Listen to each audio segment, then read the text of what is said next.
सृष्टिकर्ता वाल्मीकि के आह्वान का हम लोग प्रकट दिवस मनाते हैं।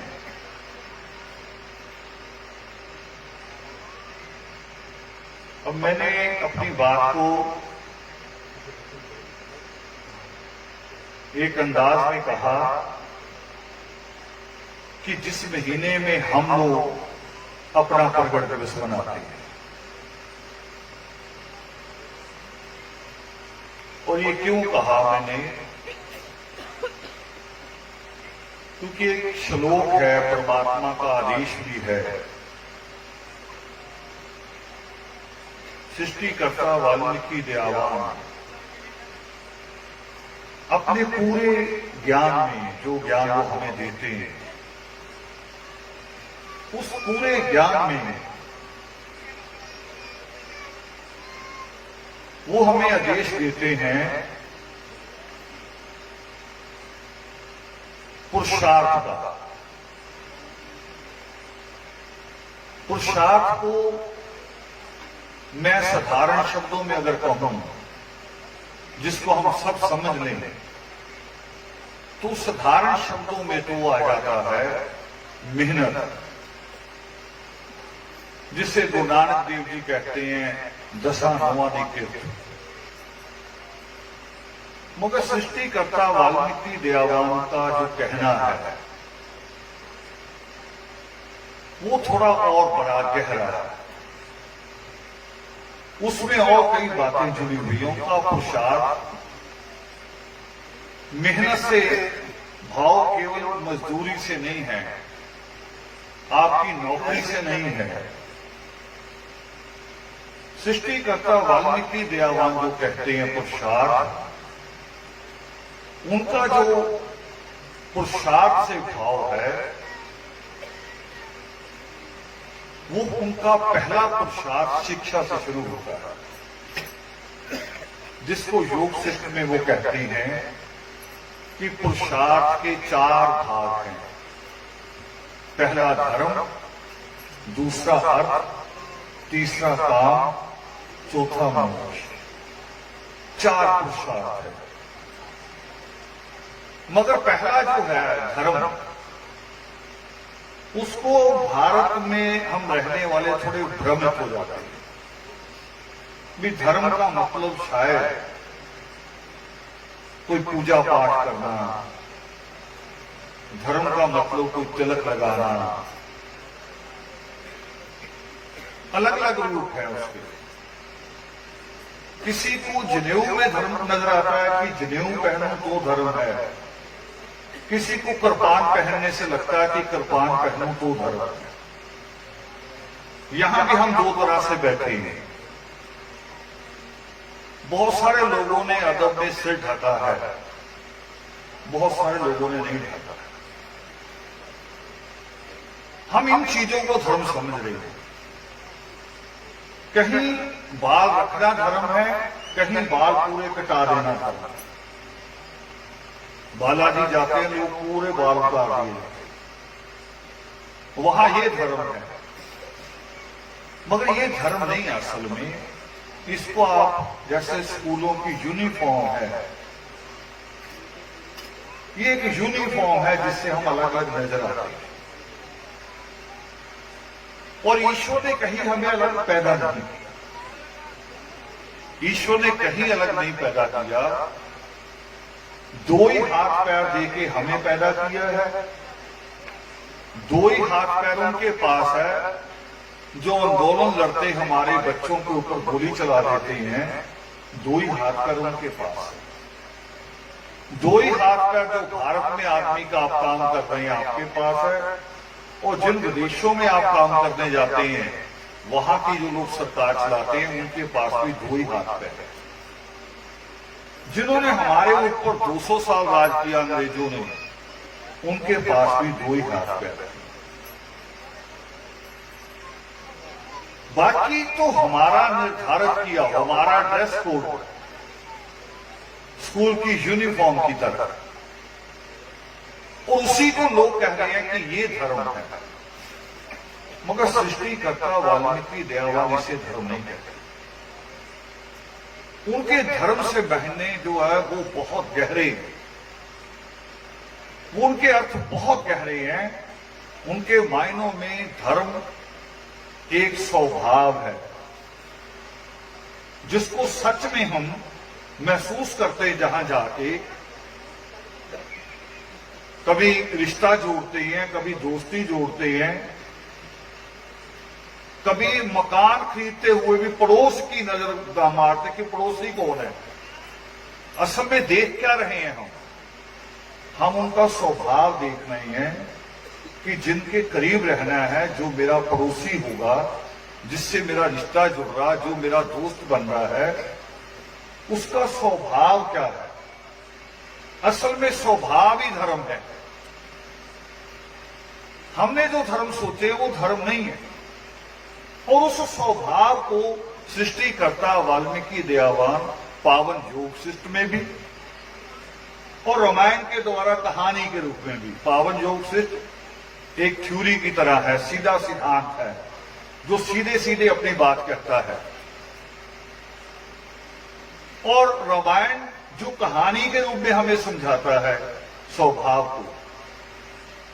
तो रामायण की उस कहानी से मैं अपनी बात कह रहा हूं और वाल्मीकि प्रगट दिवस को भी जोड़ूंगा उस बात से जो मैंने जहां से बात शुरू की कि हम लोग इस महीने में मनाते हैं। ये एक सवाल भी है, इसको समझने की जरूरत है। पावन वाल्मीकि रामायण जिसकी शुरुआत एक घटना को लेकर होती है और वो घटना वास्तविक इतिहास जो उसका है, वो वास्तविक इतिहास उसके कई जगह उसके मायने, उसके अर्थ और अर्थ के अलग जाके भी कई पर्दे डाले गए हैं उसमें। एक जगह कहते हैं, अब ये बात कह के छोड़ दूंगा, आगे समझना है। एक जगह कहता है पूरा हिंदू धर्म कि राम विष्णु का अवतार है। और जब सृष्टिकर्ता वाल्मीकि दयावान के मुख से पहला श्लोक निकलता है, जब वो पहला श्लोक कहते हैं, संसार का पहला श्लोक, जिसके कारण उनको आदि कवि कहा जाता है। बहुत सारी बातें सृष्टिकर्ता वाल्मीकि दयावान को लेके लोगों की अलग अलग हो सकती हैं, मगर आदि कवि के मामले में देश के विदेश के सारे लोग एक मत हैं कि वो आदि कवि है। और उस आदि कवि को इसलिए कहा क्योंकि उन्होंने संसार का पहला श्लोक कहा।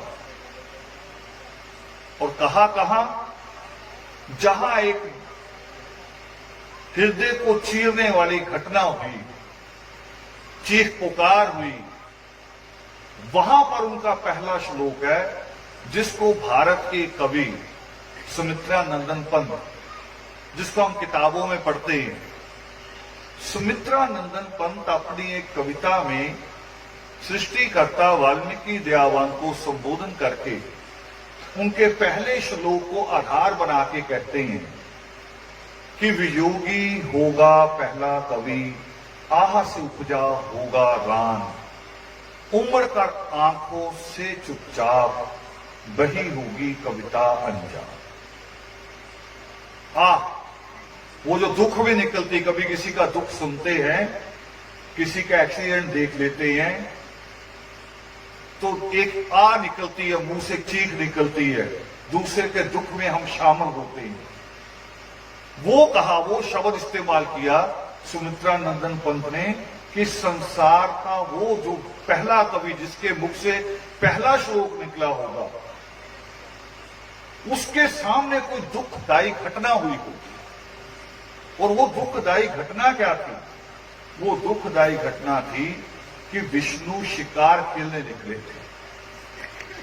तमाम राजा, सामंत, जमींदार, बड़े लैंडलॉर्ड, जो जब पैसा ज्यादा हो जाता है, नौकर चाकर ज्यादा हो जाते हैं, तो आदमी को समझ में नहीं आता कि अब मैं क्या करूं।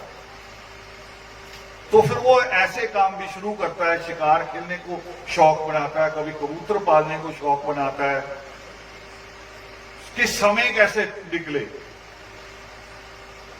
तो शिकार खेलने निकले और शिकारी का स्वभाव क्या होता है, आप शिकारी का धर्म भी कह सकते हैं इसे।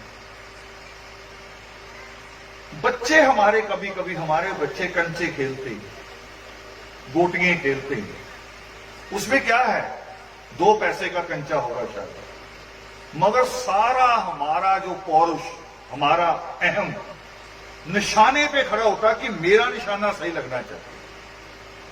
गांव में पिट्ठू भी खेला जाता है, गेंद लेके टूटी हुई मिट्टी के बर्तनों को ऊंचा बना के पिट्ठू खेला जाता है, उसमें भी यही है कि मेरा निशाना सही लगे। शिकारी का भी यही सोच होती है। शिकारी का अर्थ शेर मारना ही नहीं होता हर बार। शिकारी का अर्थ होता है कि मैं चाहे किसी जगह भी निशाना लगाऊं, बस लगना चाहिए। कौन मरता है, कौन जीता है, उसके बाद क्या होता, उससे मुझे कोई मतलब नहीं। तो विष्णु जब शिकार खेलने निकले, दूर दूर तक जब कोई शिकार नहीं मिला, अचानक कान में एक आवाज आई क्रौंच पक्षियों की।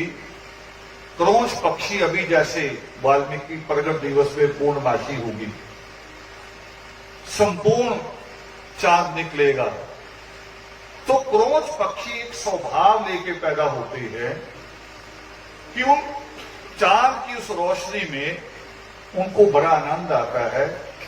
वो आपस में जोड़ा बैठ के बात करता है, अपना दुख सुख करता है। उनकी आवाज जब कान में पड़ी विष्णु के, तो उसे लगा और कुछ नहीं, क्योंकि शिकारी का मूल क्या है, शिकारी का मूल है कि मैंने तीर चलाया, निशाने पे लगना चाहिए। सवाल रहा है, एक और शिकारी पे सवाल रहा है, कभी बात करेंगे कि श्रवण की गड़वी पे तीर क्यों लगा, दिल पे क्यों लगा। शिकारी का स्वभाव होता है कि तीर चलाया और निशाने पे लगना चाहिए। विष्णु ने तीर चलाया, क्रौंच पक्षी जोड़ा बैठा था, एक को तीर लगा, वो तड़पता हुआ नीचे गिरा, प्राण निकल गए।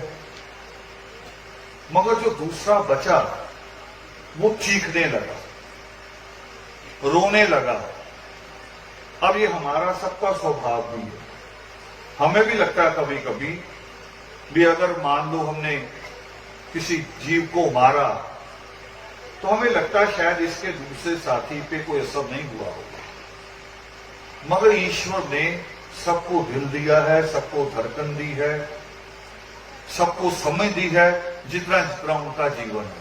हाँ, श्रेष्ठ समझ जो है, सबसे श्रेष्ठ समझ वो इंसान को दी। तो जिसके पास श्रेष्ठ पद होता है, एक आपके गांव का थाना होगा, वहां एक पद होगा एसएचओ का, उसकी जिम्मेवारी केवल एक गांव है, 2 गांव है। मगर उसके ऊपर जो अधिकारी है, उसके अगर स्टार ज्यादा है तो उसकी जिम्मेवारी भी ज्यादा है। जैसे जैसे स्टार बढ़ते जाते हैं तो जिम्मेवारी भी बढ़ती है। तो इस तरह से इंसान को अगर परमात्मा ने सबसे बड़ी बुद्धि दी है, तो इसका मतलब जिम्मेवारी भी इंसान की ज्यादा है। जब वो क्रौंच पक्षी चीखने लगा, रोने लगा, चिल्लाने लगा, इस पे भी एक भेद है कहानी कहने में। पटियाला यूनिवर्सिटी में हमारे एक प्रोफेसर है, मुझे उन्होंने कुछ लेख भेजे अपने, अभी जब सीरियल पे लड़ाई हुई, और बड़े विद्वान प्रोफेसर हैं, और उस चेयर के प्रोफेसर हैं जो वाल्मीकि चेयर है। मगर एक बात पे मैंने उनसे बात की, मैंने कहा आप क्या लिख रहे हैं, ये क्रौंच पक्षियों में से मृत्यु किसकी हुई, इसमें आपको पता है कि मृत्यु किसकी हुई? इसको डिफाइन करना भी जरूरी है। ये भी हमारे धर्म के साथ एक छोटी सी बात में खिलवाड़ है। मृत्यु किसकी हुई, क्रौंच मादा की हुई या क्रौंच नर की हुई? तो कह रहा जी क्रौंच की हुई। मैं कहा बस यहां हम भूले, यहां आप अपनी किताब के ज्ञान पे खड़े हैं। हमें इससे आगे हटके थोड़ा जाने की जरूरत है, जहां हमारे धर्म की बुनियाद है। हमें उस बुनियाद तक पहुंचने की जरूरत है, समझने की जरूरत है। जैसे गुरु नानक देव जी समझाते हैं, हरिद्वार में खड़े होके जब लोग सूरज को पानी दे रहे थे, तो उन्होंने दूसरी तरफ पानी देना शुरू कर दिया। वो एक समय थी, एक लेसन देना था, पाठ देना था। वो कह रहे अगर मेरा पानी मेरे खेतों को नहीं पहुंच सकता तो तुम्हारा पानी तुम्हारे सूरज को भी नहीं पहुंच सकता। और मैंने ये बात इसलिए जोड़ी कि आपके श्राद्ध भी आपके बुजुर्गों तक नहीं पहुंच सकते। ये बात भी सृष्टिकर्ता वाल्मीकि दयावान कहते हैं, ये उन्होंने कही है और सीधी सीधी कही है। तो क्रोध मादा की हत्या हुई और क्रौंच नर जो है वो चीखने लगा, चिल्लाने लगा, मगर हमें जैसे असर नहीं होता तो शिकारी को तो बिल्कुल नहीं होता। शिकारी तो उस वक्त आनंद ले रहा होता है कि मैंने निशाना लगाया, बिल्कुल ठीक लगा। किस पे लगा इससे कोई मतलब नहीं। जब उसकी चीख पुकार बढ़ी तो सृष्टिकर्ता वाल्मीकि दयावान वहां प्रकट हो गए। अब नोट कीजिए, जब क्रौंच की चीख पुकार बढ़ी तो सृष्टिकर्ता वाल्मीकि दयावान वहां प्रकट हुए। तो एक दिन प्रकट होने का ये भी है, एक दिन प्रकट होने का वो भी है जो आपकी नॉलेज तक है, जो हमारे बुजुर्ग कहते रहे हैं। हमारे बुजुर्ग चाहे अनपढ़ थे, जैसे भी थे, मगर उन्होंने हमारे इतिहास को, सृष्टिकर्ता वाल्मीकि दयावान के नाम को जितना बनता था वो जिंदा रखा। वो कहते रहे कि जब मां सीता अपने प्राण त्यागने जा रही थी, जब अपने प्राण त्यागने जा रही थी तो परमात्मा वहां भी प्रकट हुए। अब देखो प्रकट होने की बात है, सृष्टिकर्ता वाल्मीकि दयावान वहां भी प्रकट हुए। और जब भारद्वाज निकले मोक्ष का ज्ञान देने, कंसा नदी के किनारे बच्चे की तरह एक जिद करके बैठ गए, जैसे महात्मा बुद्ध बैठे थे, वो जिद करके बैठ गए तो सृष्टिकर्ता वाल्मीकि दयावान वहां भी प्रकट। मगर हम सारे लोग एक एक प्रगट दिवस नहीं बना सकते। हमें संसार की दूसरी जिम्मेवारियां भी दी हैं। और आप भी कहते हो सारे, ये ज्ञान मेरे पास नहीं है, ये ज्ञान आपके बीच में भी है। आप भी कहते हो, जब किसी के दुख सुख में जाते हैं तो कहते ना उसे भी कितने दिन बैठे रहो, उठो काम करो, जीवन तो जीना ही है, जीवन तो जीना ही है। ईश्वर ने हमें क्या दिया? ईश्वर ने हमें ना जन्म का अधिकार दिया है ना मृत्यु का, मगर जीवन दिया है। जीवन कैसे जीना वो अधिकार भी हमें दिया है। आपने मजदूर बनना है या बाबा साहब अम्बेडकर बनना है, ये अधिकार परमात्मा ने हमें दिया है। ब्राह्मण सिखाता रहा हमें